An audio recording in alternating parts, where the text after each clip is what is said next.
ഇങ്ങനെയായി. ഇനി നമുക്ക് സെക്കൻഡ് ലൈന് തുടങ്ങാം. ഓക്കെ, മനസ്സിലായിട്ടില്ല ഇതുവരെ? ഇനി സൂചിയിൽ നൂല് കോർത്ത് ആ വട്ടം പൂർത്തി കഴിഞ്ഞാൽ 1 2 സ്റ്റിച്ച് ഇട്ടതിന് ശേഷം നമുക്ക് ട്രിപ്പിൾ 1 ചെയ്യാം. ഈ കണ്ണിയിൽ കുത്തിയിട്ട്, ഇവിടെയുള്ള കണ്ണിയിൽ.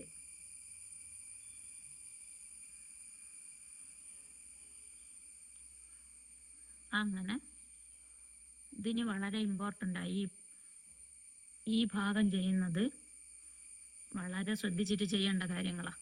എന്താ കാരണം എന്ന് പറഞ്ഞാൽ, ഇത് ചെയ്യുമ്പോൾ ഈ വട്ടം ഇല്ലേ, വട്ടം എന്നുള്ള ഭാഗം വളഞ്ഞു പോവാനോ ചുരുണ്ടു പോവാനോ ഒന്നും പാടില്ല. എപ്പോഴും നല്ല വട്ടം പരന്ന് എന്നാ പറയണ്ട, പപ്പടം പോലെ തന്നെ കിടക്കണം. അതിനെന്ത് ചെയ്യണം എന്ന് പറഞ്ഞാൽ, നമ്മൾ ഒരു കണ്ണിയിൽ കുത്തിയിട്ട് ഒന്ന് ചെയ്താൽ അടുത്ത കണ്ണി കുത്തി വേറൊന്ന് ചെയ്യാൻ നിൽക്കരുത്. ചിലപ്പോൾ ആ കണ്ണിൽ തന്നെ ഞാനിപ്പോൾ 2 എണ്ണം ചെയ്ത് അതിൻ്റെ അടുത്ത കണ്ണിയിൽ ഒന്ന് ചെയ്യാം.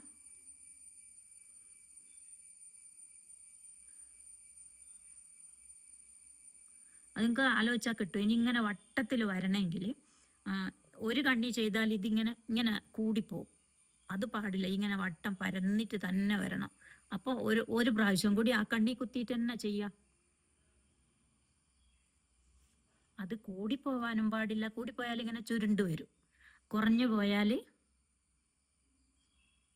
ഒരു വല്ലാത്തൊരു ആകൃതിയായി പോവും തൊപ്പിക്ക്. ഇതിങ്ങനെ തലേൻ്റെ ഏത് ഭാഗം നമുക്ക് എന്താണെന്നാ മനസ്സിലായിനാ?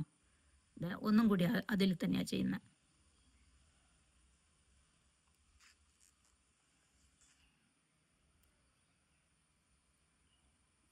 ഇനി അടുത്തതിൽ ഇങ്ങനെ ചെയ്താൽ മാത്രമാണ്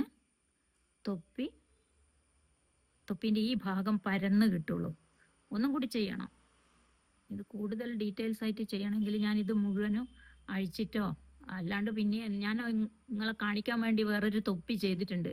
ആ ഭാഗവും കൂടി ഞാൻ നിങ്ങൾക്ക് ആവശ്യം എന്ന് പറഞ്ഞിട്ടുണ്ടെങ്കിൽ പോസ്റ്റ് ചെയ്ത് തരും.